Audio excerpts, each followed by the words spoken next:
Bueno, buenas tardes a todos. Un placer, como siempre, tomar contacto así directo con todos ustedes y en el marco de la enseñanza y pedagogía de esta queridísima Universidad Católica de Salta. Como ustedes bien saben, en este segundo tramo del año y del programa, lo que nosotros intentamos abordar sintéticamente son los puntos y temas más relevantes que hacen al derecho del trabajo, pero el cual se denomina o tiene el rótulo de conocimiento directo como derecho del trabajo social en clave colectiva. Ustedes muy bien saben, recuerdan, por la primera parte de la materia, que en el derecho individual del trabajo, siempre me gusta recordar esto, aunque ya lo hayamos dicho, existe el contrato o relación laboral que están definidos en los artículos 21 y 22 de la Ley de Contrato de Trabajo, que es nuestra ley básica en materia de derechos individuales laborales de nuestra materia. Esto implica una relación típica de dependencia con el famoso tridente en términos y bajo los efectos de una subordinación técnica, una subordinación jurídica, una subordinación económica, donde hay un sujeto claramente más débil, contractualmente hablando, que es el trabajador, el dependiente, el que presta los servicios o realiza obras o ejecuta actos para el otro sujeto, contractualmente más fortalecido, digamos, que es el empleador, con facultades y atribuciones que la propia ley le da, el derecho del trabajo le confiere, en materia de organización, de administración, de concepción y diseño del funcionamiento operativo de la fuente de trabajo y, por supuesto, la contracara de ello es que el trabajador, individualmente considerado, debe obedecer a las pautas, a las instrucciones, digamos, a los mandamientos que le va fijando el empleador para la consecución de los fines de esa prestación para los cuales el trabajador ha sido tomado o contratado. Desde luego que los límites, como ustedes recuerdan bien, en materia individual, nos vienen dados desde el famoso principio del marco del llamado orden público laboral, que confiere principios de irrenunciabilidad de derechos en favor del sujeto dependiente, o sea, del trabajador, y la inderogabilidad o imperatividad de ciertas normas del derecho del trabajo individual que también tutelan especialmente por el principio protectorio al sujeto débil de la relación.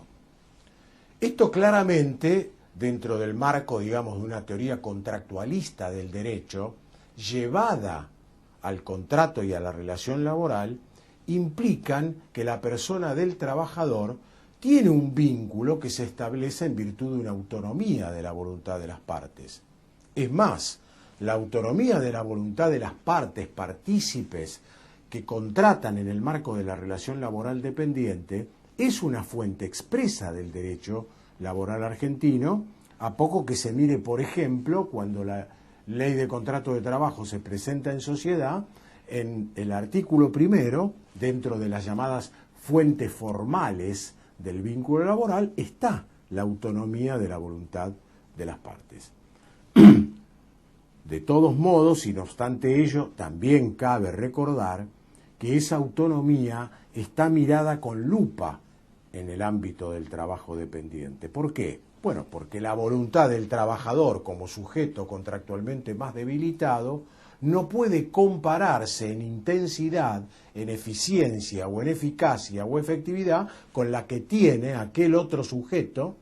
el contractualmente fuerte, o sea, el empleador, el dador de trabajo, dadas sus condiciones que recién dijimos, apuntamos sintéticamente, de dirección y de organización de la empresa o de la fuente laboral.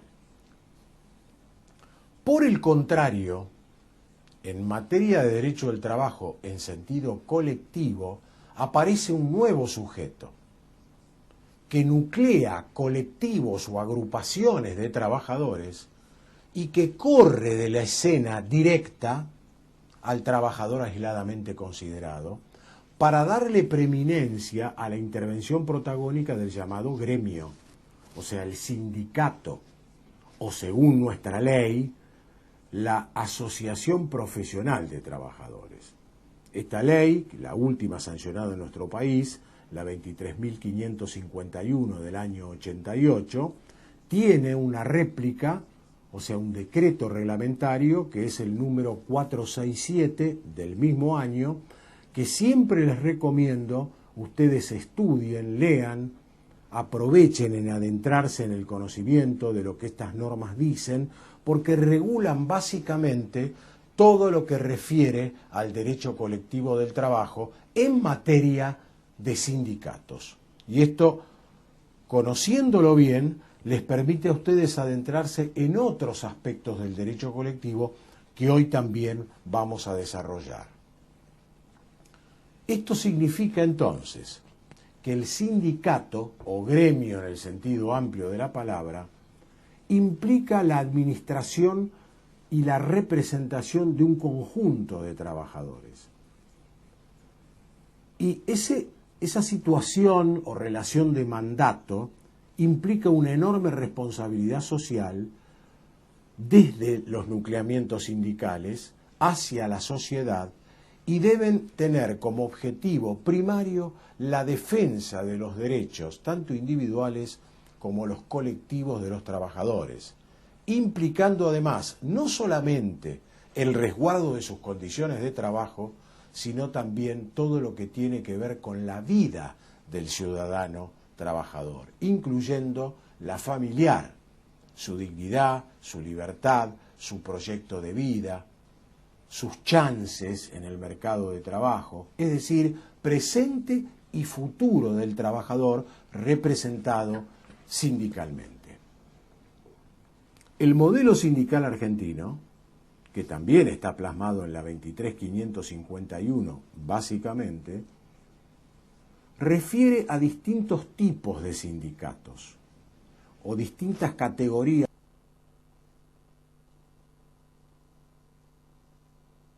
o niveles, como se lo quiere llamar.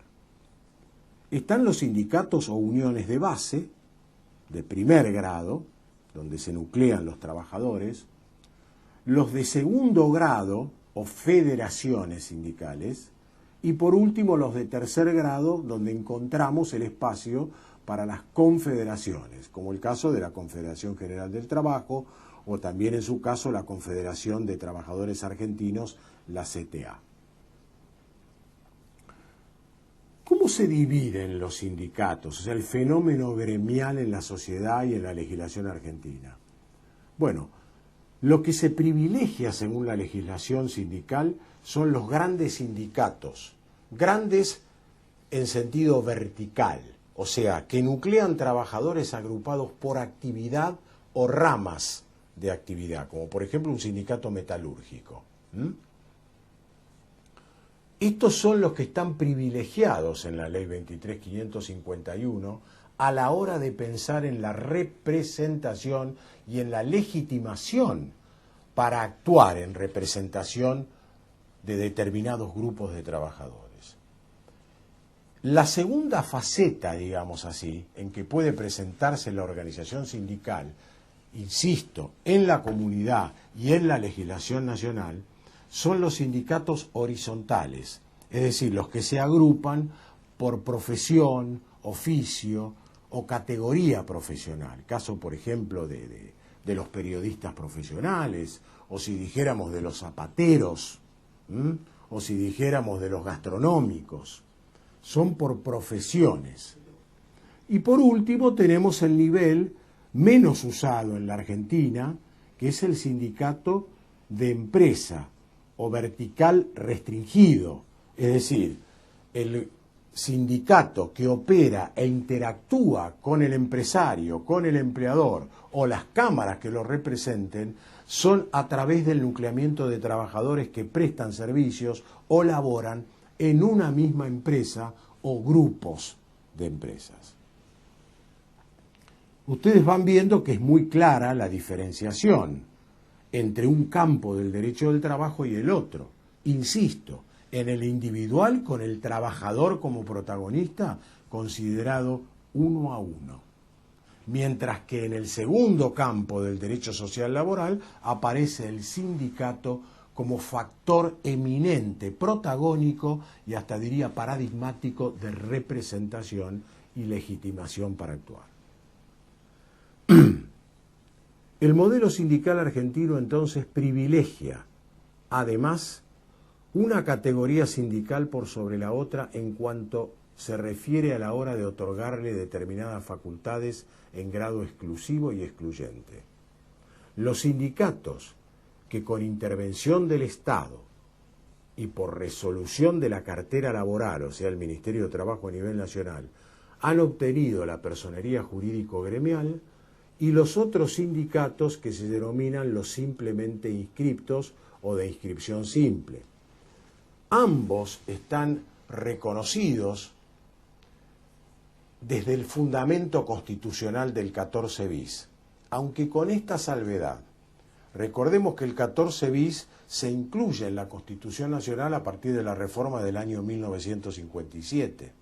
Y en realidad, si uno mira específicamente ese mandato constitucional, la ley fundamental, la Carta Magna del país, solo refiere a organizaciones sindicales libres y democráticas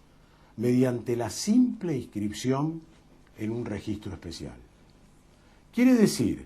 que solamente por imperio de la ley posterior, la ley de organizaciones o asociaciones profesionales de trabajadores, que data del 88, aunque recogemos antecedentes en la evolución histórica desde el decreto ley 23.852 en el 45, con algunas pautas y cambios de matices, lo cierto es que este llamado modelo sindical ha venido a reconocer dos categorías.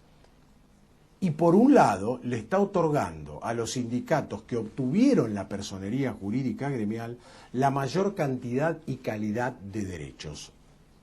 que no tienen los simplemente inscriptos. Y esto ha provocado grandes polémicas que han venido siendo zanjadas parcialmente, a mi juicio, por la doctrina pretoriana, tratando de interpretar mejor y con mayor actualidad, definiendo casos o resolviendo cuestiones y conflictos judicializados a través de la opinión o de la interpretación de los señores jueces, y tratando de tapar olvidos o irregularidades o insuficiencias de la legislación propiamente dicha, o sea, la traducida en normas jurídicas. ¿Cuáles serían los derechos fundamentales en exclusiva que mantienen los sindicatos a los cuales el Estado Nacional les ha conferido la personería gremial? Bueno, primero digamos que la personería gremial se obtiene mediante una resolución administrativa otorgada por el Ministerio de Trabajo Nacional, y que para ello se requiere demostrar por parte del sindicato X tener la mayor representatividad de un núcleo de trabajadores en un determinado ámbito personal, o sea, dependiendo de qué tipo de tareas o de actividad laboral realizan esos trabajadores, y también en el otro ámbito o espacio geográfico o territorial, es decir, donde ese gremio, ese sindicato, esa asociación profesional de trabajadores tiene actuación y derrame físico, que puede ser a nivel nacional, a nivel provincial, regional o local. Estas son las dos grandes definiciones o ámbitos que todo sindicato debe tener. Entonces, cuando el Estado, por una mayor cantidad de afiliados, cotizantes, es decir, que contribuyen económicamente al financiamiento del patrimonio del sindicato, mediante el aporte por cuotas sindicales ordinarias o extraordinarias, que surgen claramente desde la pertenencia al gremio por medio del vínculo que se llama de afiliación, o aún para el caso de otros trabajadores que no estando afiliados igualmente tienen la obligación de aportar a ese financiamiento patrimonial, que es el caso de las llamadas y tan polémicas contribuciones solidarias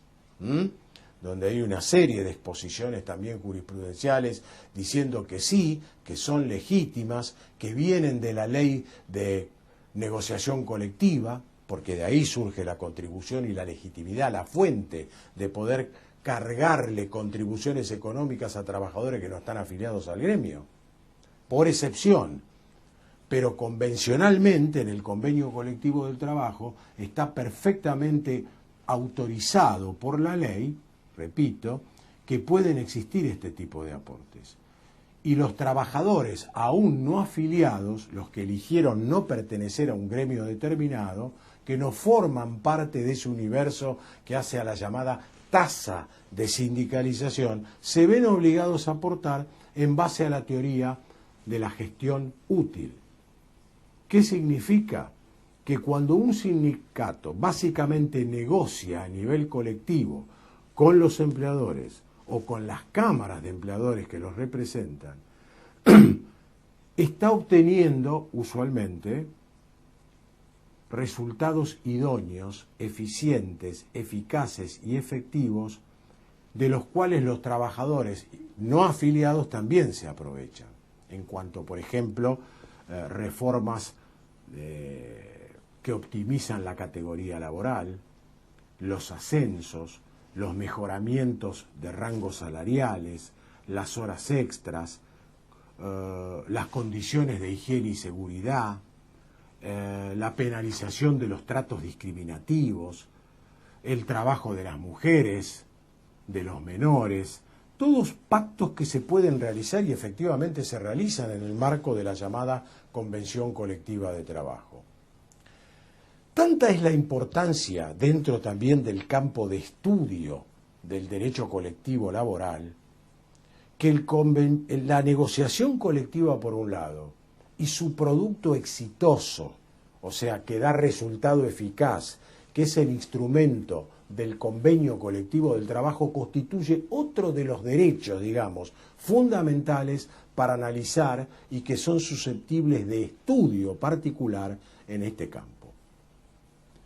Tenemos una ley en el ordenamiento jurídico argentino de 1953, la 14.250, de negociación colectiva, donde se recoge, por supuesto, los procedimientos para la negociación, quiénes son los grandes actores de este escenario, de este teatro de operaciones, y cuál es el instrumento autónomo que por voluntad de las partes, ahora sí equiparadas, dada la hegemonía que tiene el sindicato también, que lo equipara al de la representación empresarial, es más, debemos reconocer que en muchos aspectos el sindicato pasa a tener mayor poder de negociación y de presión que el propio sector empresario, invirtiendo, en este caso, el postulado que habíamos dicho, que surge de la realidad y después recogido legalmente, de lo que sucede en el contrato individual, donde el trabajador, insistimos, está aisladamente considerado y, por supuesto, amerita que la ley le dé una protección, una tutela especial a través del ordenamiento normativo.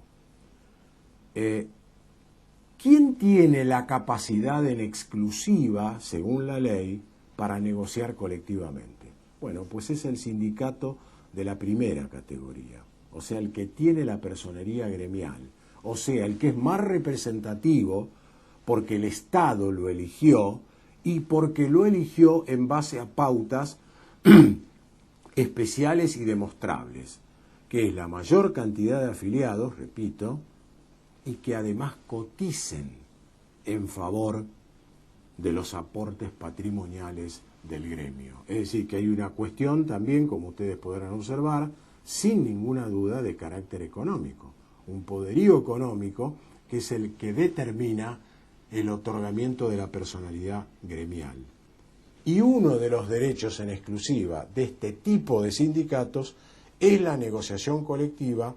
y por ende la celebración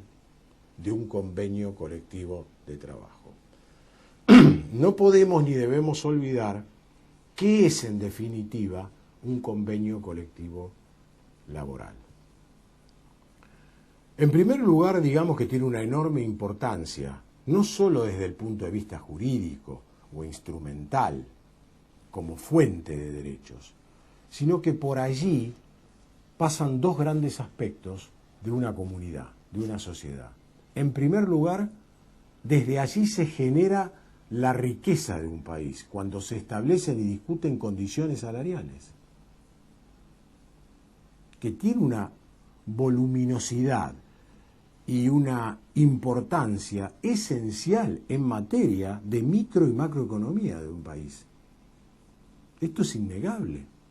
pero pocas veces se lo piensa y se lo dice expresamente. Y el otra cuestión que tiene que ver también con derechos,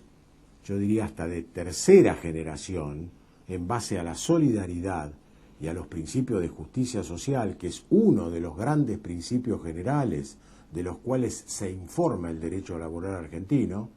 Miremos el artículo 11, por ejemplo, de la Ley de Contrato de Trabajo para darnos cuenta. Digo, ese principio de justicia social, ¿con qué se vincula? Bueno,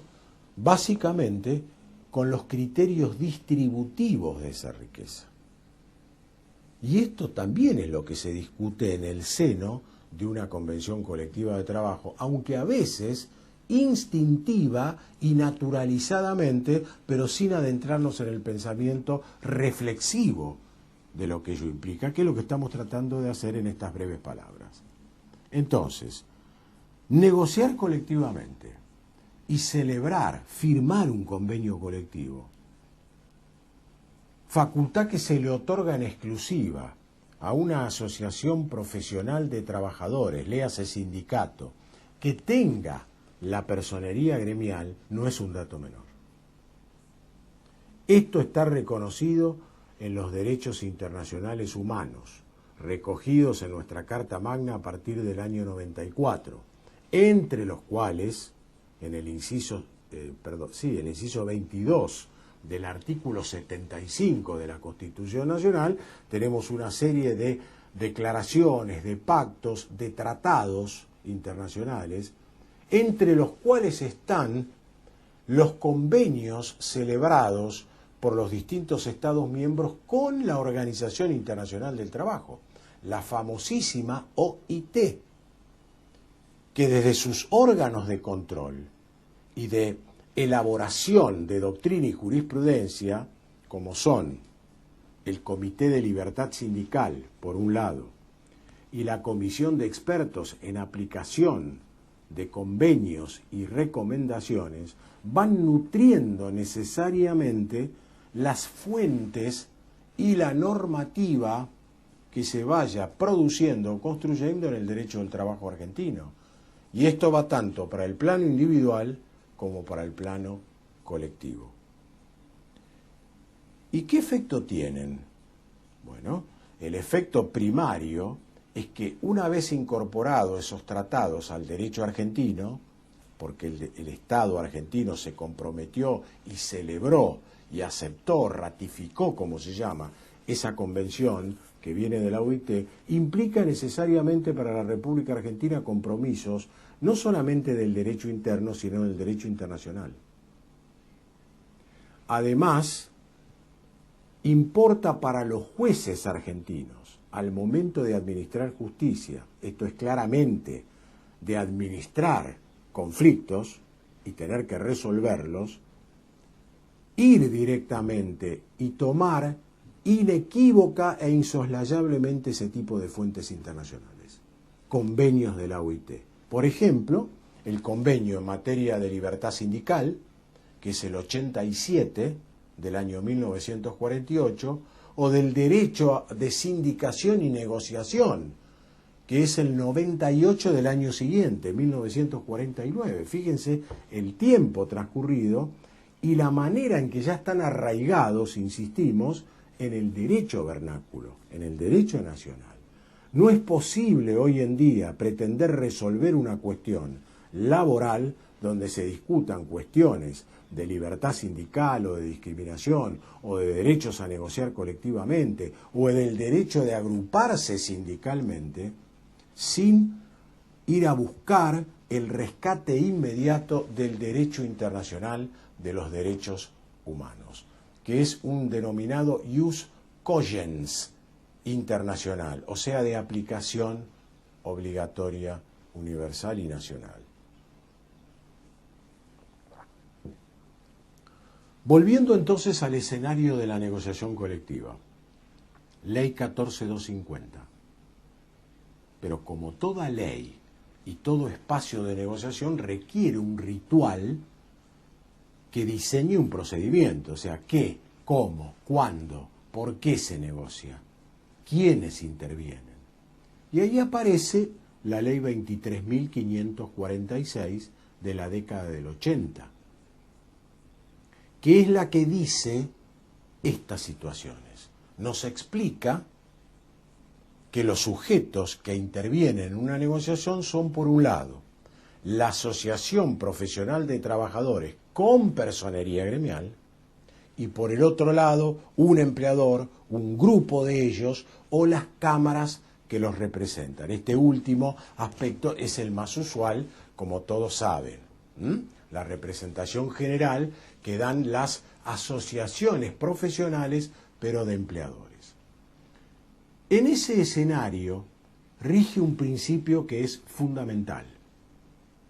en materia de toda la ciencia jurídica, sin excepción. Cada vez que hay un relacionamiento, una interactuación, y ni que hablar cuando hay vínculo contractual, tanto en la preparación como en la celebración posterior de un contrato formalmente considerado, el principio fundamental al que ustedes ya seguramente están olfateando es el de la buena fe. Esto, sobre todo la buena fe, lealtad, esto de actuar tratando siempre de defender los derechos de uno, pero respetando los del prójimo, el que está del otro lado, no actuando mediante el ejercicio abusivo de derechos que tenemos conferidos. Ustedes recuerdan muy bien el postulado desde la teoría del abuso del derecho, que también se aplica aquí, que ahora está recogido antes en el 1071 del viejo Código de Vélez-Sarsfield y ahora en el artículo 10, por ejemplo, del nuevo Código Civil y Comercial de la Nación, Ley 26.994, que entrara en vigencia ya hace poco más de un año en el país, a partir del 1 de agosto del año 2015. Estos dos principios, el de buena fe y el del abuso del derecho, tienen clara incidencia en el ámbito de la negociación colectiva y su procedimiento. Por ejemplo, cuando una parte le notifica a la otra que quiere comenzar una negociación colectiva, ya sea para celebrar un nuevo convenio o para reformular en todo o en parte uno que ya estaba celebrado, la otra parte, en ejercicio y resguardo del principio de buena fe, le debe contestar formalmente, y contesta debiendo designar representantes legitimados para justamente actuar en las audiencias que impliquen la negociación colectiva, tanto aquellas que se vayan fijando por el acuerdo de las partes, como aquellas otras que pudiera fijar la autoridad de aplicación, esto es, el Ministerio de Trabajo a nivel nacional. ¿Y cuáles son los objetivos de esa negociación en resguardo del principio de buena fe y de evitación del abuso del derecho? Bueno, fijar todos los contenidos, las materias a tratar, los asuntos que forman parte, hoy que está tan de moda, forman parte de la agenda institucionalizada de las dos partes negociantes, los partícipes del colectivo, en base a sus respectivas representaciones. Porque están actuando con un efecto posterior, con derrame en el valor jurídico social. Se supone, y esto es así empíricamente, que al resto de la sociedad, o gran parte de ella, le interesa que la negociación colectiva sea eficaz, se lleve a cabo y tenga un resultado concreto plasmado en buenos convenios colectivos de trabajo. Y preguntémonos por qué. Bueno, porque el convenio colectivo, una vez firmado y homologado por la Autoridad Laboral Nacional, o sea que le ha dado el visto bueno porque no afecta el interés general, ni es violatorio del orden público, ni se ha hecho a la baja de derechos irrenunciables de los trabajadores representados, etcétera, etcétera, va a tener un efecto erga omnes, o sea, de derrame en todos y cada uno de los contratos individuales que marca la relación de trabajo. Por supuesto, referido a empleadores y trabajadores de esa actividad, o de esa profesión, o de ese oficio, o de esa categoría laboral. ¿Recuerdan cuando hicimos hace unos minutos ese marcaje de territorio, de ámbitos, desde los sindicatos, que tiene su réplica, como estamos viendo, en la negociación y en el instrumento final que es el convenio colectivo? Ver el interrelacionamiento entre aquella fuente de ámbitos y esta otra en el poder negocial. Hay una reforma importante que ha tocado tanto a la 14.250 como a la 23.546, es decir, la de convenciones colectivas y su procedimiento. Es una ley que data de marzo del año 2004, la última ley denominada como de reordenamiento general del derecho laboral, que lleva el número 25.877.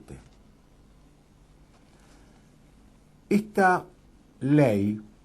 ha tocado distintos aspectos del derecho individual y también del colectivo. Por ejemplo, le puso cierta fisonomía al periodo de prueba en materia individual, 92 bis actual de la Ley de Contrato de Trabajo, pero fundamentalmente, para no irnos del tema, en el ámbito del derecho colectivo, hizo retoques en este procedimiento, fijando, enfatizando la necesidad de la buena fe y de la evitación del repudiable ejercicio abusivo de prerrogativas jurídicas, o sea, de derechos que se tienen, pero que terminan siendo ejercidos de una manera arbitraria y por ende antifuncional y disvaliosa, que enerva la posibilidad de un ejercicio regular del derecho. Hay un tema que a mí me parece fundamental a partir de esta reforma introducida por la 25877 del año 2004, marzo, que a su vez tiene un decreto reglamentario ordenatorio, pues si ustedes quieren para mayor ilustración, que es el decreto 1135 de septiembre del año 2004, que determinó lo siguiente: ¿qué pasa cuando alguna de las partes, sea el sujeto empleador representado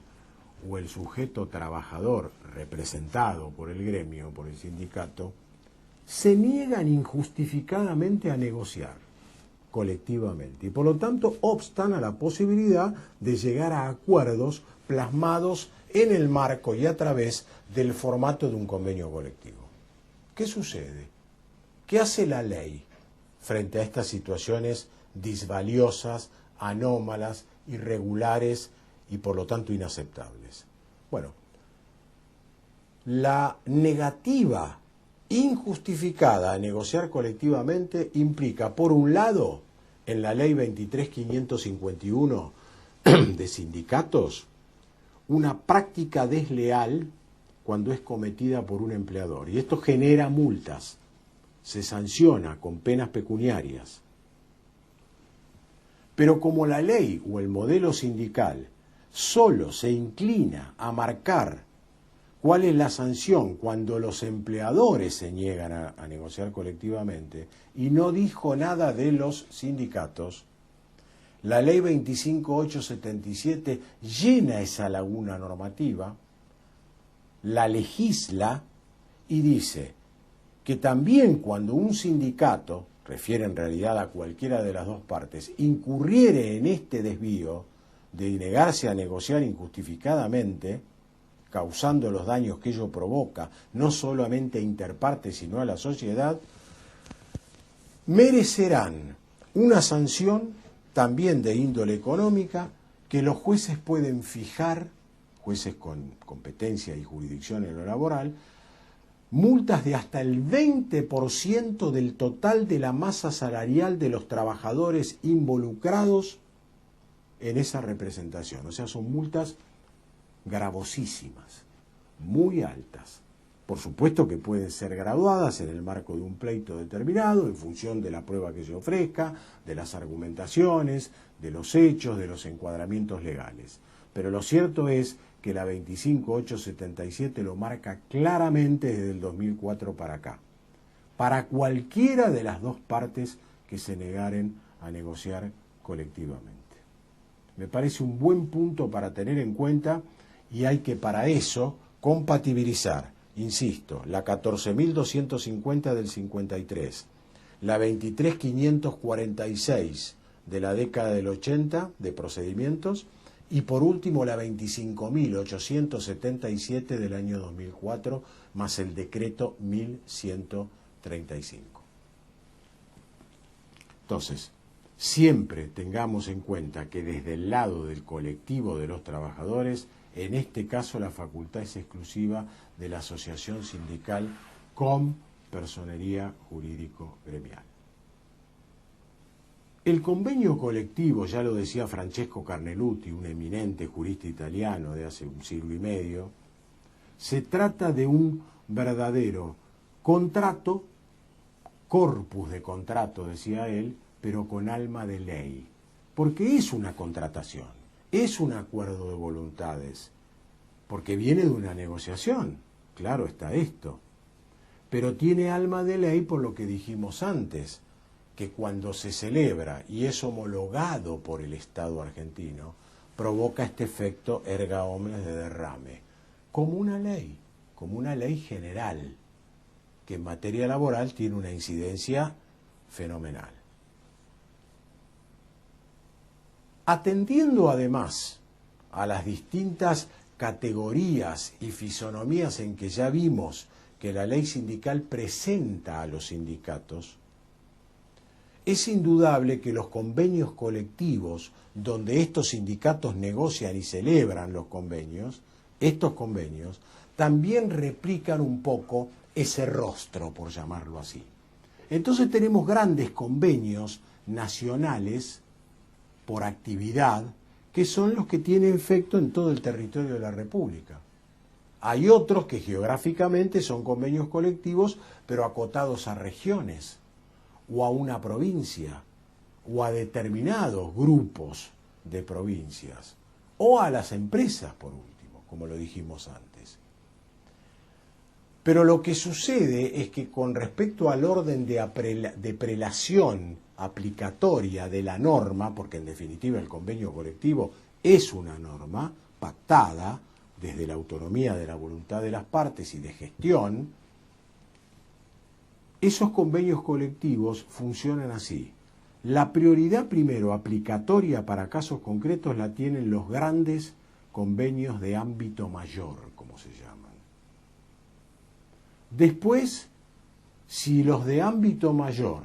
delegan ciertas materias para ser tratadas en otro tipo de esfera convencional, vienen a tallar los de convenios colectivos de ámbito menor. Y además los de ámbito menor pueden entrar a tratar y resolver cuestiones que hayan sido no tratadas, no resueltas por los convenios de ámbito mayor.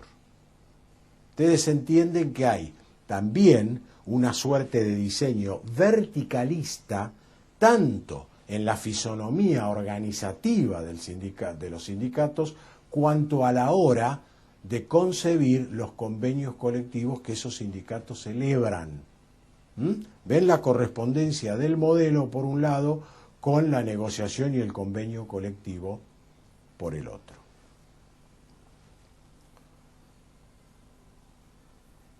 Donde la jurisprudencia argentina ha trabajado de una manera mucho más elaborada, seria y coherente, a mi entender, es en materia de discriminación antisindical. ¿Qué quiero decir con esto? Bueno, Ustedes saben que la tutela sindical propiamente dicha, según nuestra ley sindical del modelo, solo protege a una tutela especial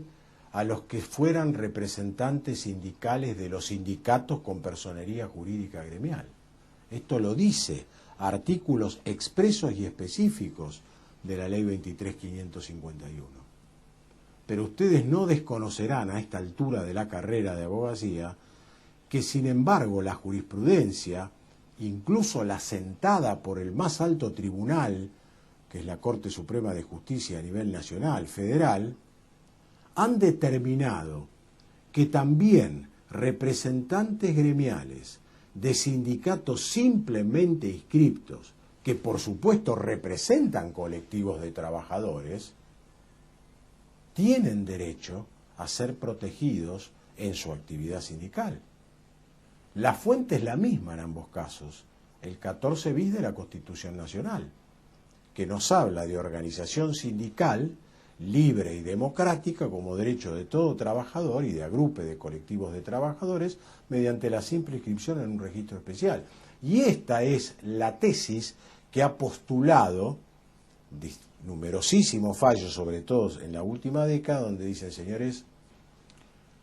los sindicalistas o los representantes que provienen de sindicatos simplemente inscriptos tienen los mismos derechos de tutela sindical que los que provienen de los sindicatos con personería jurídica gremial. No hay distinción posible en términos de valorar igualitariamente, evitando trato discriminatorio, en materia de principios de la libertad sindical.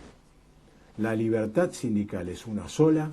y todo aquel que esté representando a un colectivo de trabajadores amerita esa tutela, esa protección. Venga de la categoría sindical que venga. Yo siempre recuerdo, creo que ya lo hemos dicho acá, fallos de los años 2004, 2005, 2006, sobremanera de la Cámara Nacional de Apelaciones del Trabajo. En los casos, por ejemplo, en marzo de 2004, Balaguer con PepsiCo, en mayo del 2005, Laura Greppi con Telefónica de Argentina, en junio del 2006, Máxima Parravera con San Timoteo, una empresa sanitaria de prestaciones médico-asistenciales. En todos estos casos es importante destacar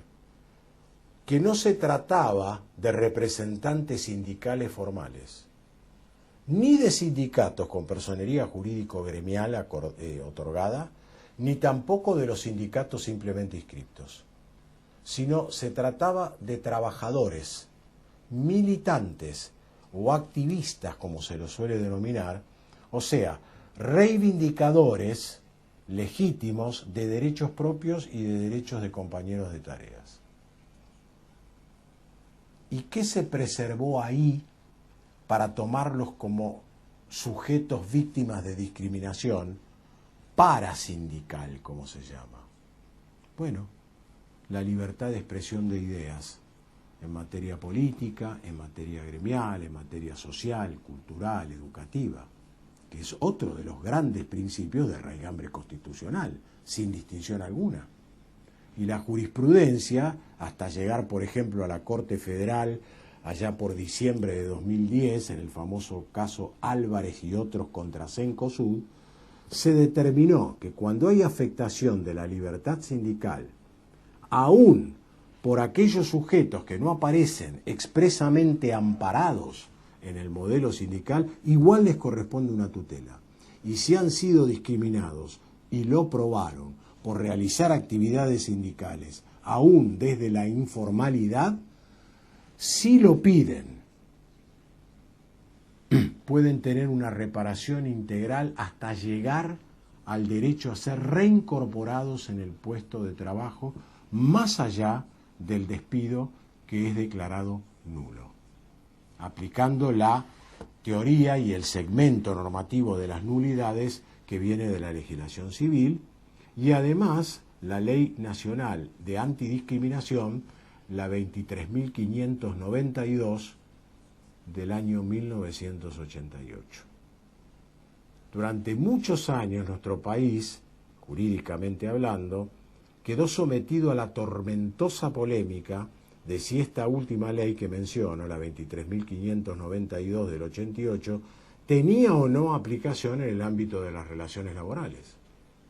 Porque se decía, y enrolados en esta tesitura autores de muchísimo prestigio en el país, que era una ley eminentemente del derecho común, general, civil,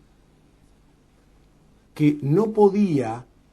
franquear las fronteras propias del derecho del trabajo argentino, que se maneja sobre el principio de la estabilidad relativa o impropia. ¿Qué quiero decir? Que el empleador en cualquier circunstancia puede despedir lícitamente. Y cuando lo hace con ilicitud, como por ejemplo, si discrimina o si inventa una causa que después es contradicha en el marco del pleito, o sea, no la logra probar, sino todo lo contrario, la penalización, la sanción, el resarcimiento tiene toda la extensión de gravedad en cantidad y calidad que amerita en las indemnizaciones ya previstas, más algunos otros tipos de agravantes como el daño moral, los daños y perjuicios extracontractuales, pero que se derivan de un despido, de un distracto discriminatorio en este caso. Pero nunca ordenando el Poder Judicial que puedan volver a recuperar la fuente de trabajo, porque eso afectaría otro derecho constitucional, en este lado en cabeza de los empleadores, que es la libertad de contratar, que implica la faz negativa, que es la libertad de no hacerlo, de no contratar con quien ya uno no quiere. Y si el empleador es probadamente condenado por haber discriminado antisindicalmente, debiera ser condenado solo con el límite de un resarcimiento en dinero, y que esa sería toda la reparación integral pertinente. Mientras que la jurisprudencia, la que he mencionado y varios otros fallos que ahora no podemos recorrer, pero que ustedes seguramente encontrarán, porque hay mucha bibliografía al respecto, ha determinado que cuando la víctima, insisto, prueba ser objeto de una discriminación, lo han maltratado a la baja, le han afectado libertades de expresión y libertades sindicales, desde la formalidad o la informalidad, tiene derecho al que se llama la propiedad del puesto laboral. O sea, a recuperar, mediante la nulidad de ese despido, la continuidad del vínculo laboral que se entiende que nunca fue realmente extinguido por la ilicitud del acto discriminativo. Ustedes ya saben que esto es una cuestión altamente polémica y que más allá de lo que resolvió la Corte Federal en diciembre del 2010 en el caso Álvarez con Cencosud, eso se definió, cuando la Corte tenía 7 miembros en aquel momento, por 4-3. Y que muchos de esos ministros de la Corte actualmente no están, por diferentes razones, fallecimientos, renuncias. De manera que habrá que ver, con el correr de los tiempos, si la Corte Nacional va a continuar con esta tesitura nulificatoria con reinstalación. Porque hay muchos ministros de la Corte y muchos juristas también encumbrados que desde el lado de la libertad contractual del empleador sostienen acaloradamente que esta no es la solución más justa. Que el resarcimiento debe ser siempre en dinero, tarifado o extratarifado, pero nunca con afectación de otros derechos constitucionales de contratación y de no contratación. O sea, cuando una de las partes no quiere continuar el vínculo,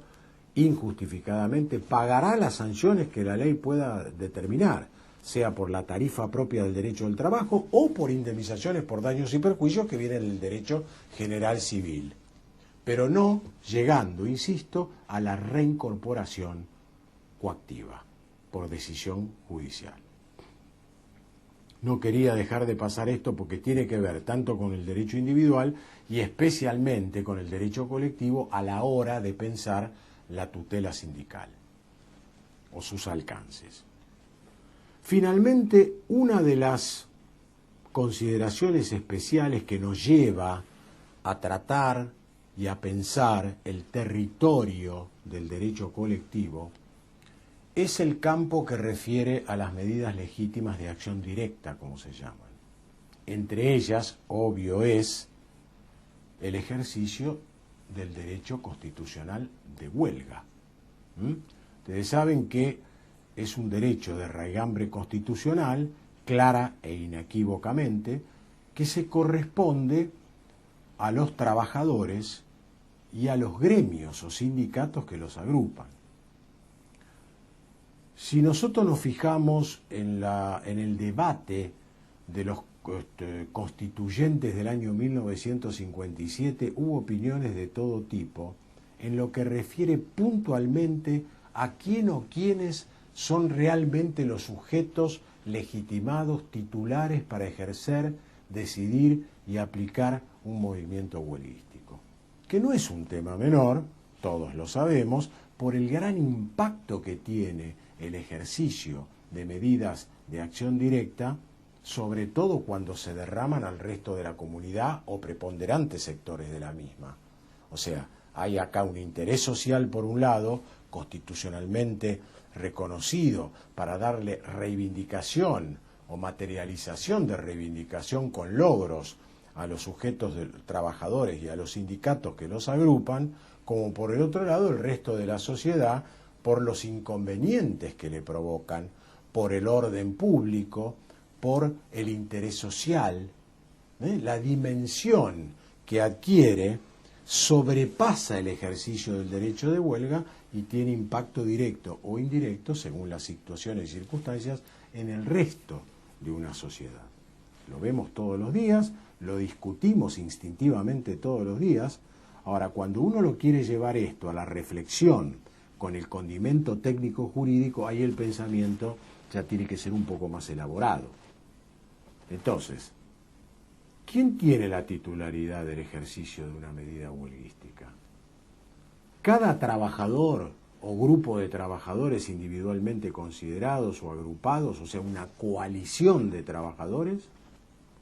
¿O tiene que ser un derecho en exclusiva ejercitado por un sindicato? Este tema,